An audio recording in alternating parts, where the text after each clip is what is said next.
Hello there, Vic Benedict here. We're playing Gears of War 4 on the Series X, and this is my insane difficulty guide and walkthrough.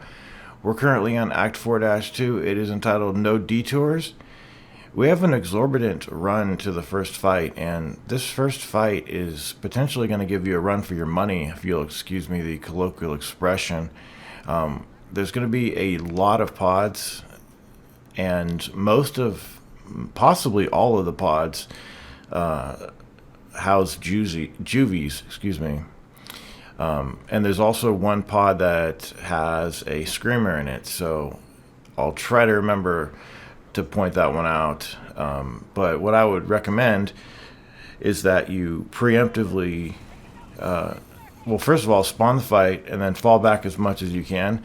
And yes, there is no cover back here, but since you are really far away from the enemies, you're not likely to get killed.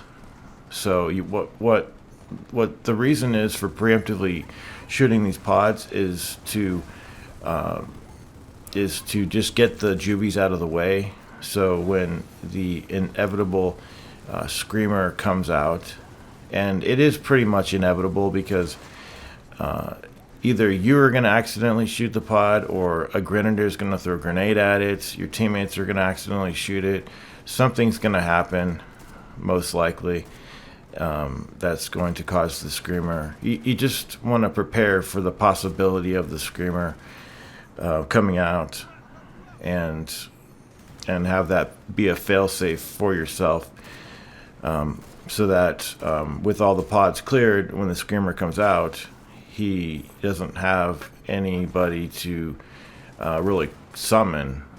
So there is a nest that spawns up here. You just saw it come up from the ground over there. Unfortunately, my dad is in my way over here. I cannot shoot around him too much, but at least he's trying to protect his son. And the screamer pod, I think it's been destroyed.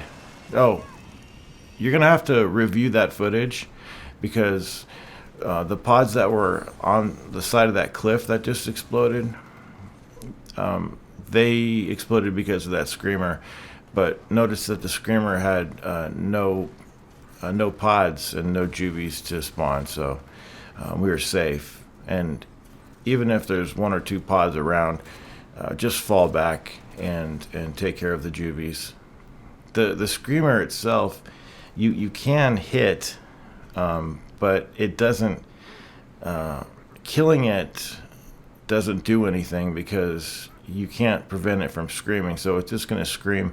You can shoot at it if you want to, but it's basically just a stump of nothingness. So okay, so with that first fight cleared, there's a boom shot in there. I'm not going to pick it up. What's it going to give me? Two fucking rounds? That's, and then with it being only 6 max, it's not worth it at all.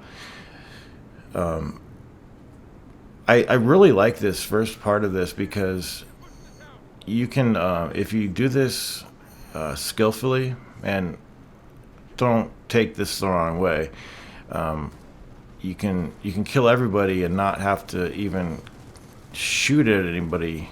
It's only required of you to, like at the bare minimum, shoot these orange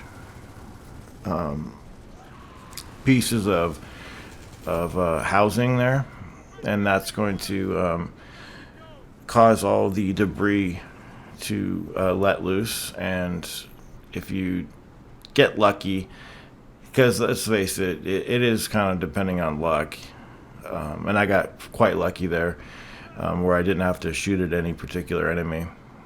Pretty much anything orange, shoot those. And even if it doesn't look like one of those orange barricades, sometimes there's like orange rafts. Anything that's orange is most likely going to be something that, see the orange raft on the other side of that piece of cover right there? You could have shot that. And so we have a bit of a no man's land in here, and I thought there was a nest, but it doesn't look like there is a nest. I've got killed over here from grenadiers tossing grenades at me, and even though their grenades got compromised, and I think it happens over here somewhere.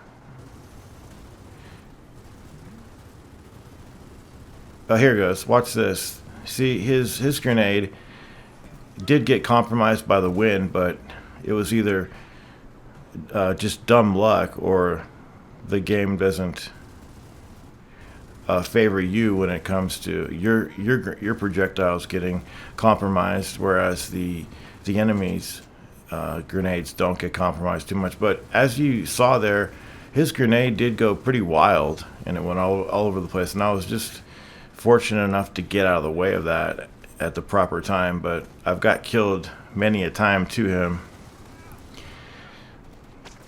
So what I would do is I would try to go on the side. Mantling up onto this platform is done at your own risk, because there is cover up here that the enemies can shoot, and I really do like the aesthetics of this mechanic that they have in this game of the wind. I really do like that. It's just the moments when you're running through a field of like hot spots on the ground, and you can't touch them, and it's just instant death, and it's just not fun at all. It can be extremely frustrating. Like you want to go out and murder your family type of thing. And we have one of those situations coming up, and it's a little long, but it's no more real worse or better if you want to decide to go slow or fast. In fact, I kind of take it slow on this one. When I don't know a pattern exactly, for instance, this one up here, I didn't really know the pattern. I chose to just bide my time, go really slow. But sometimes going slow is just as bad as going fast on these. These serve no purpose. They're irredeemable. They're unenjoyable, and it's not even padding because this game is plenty long. It's just I don't know who decided that this kind of shit should go in the game, but it's really bad. It is really, really bad.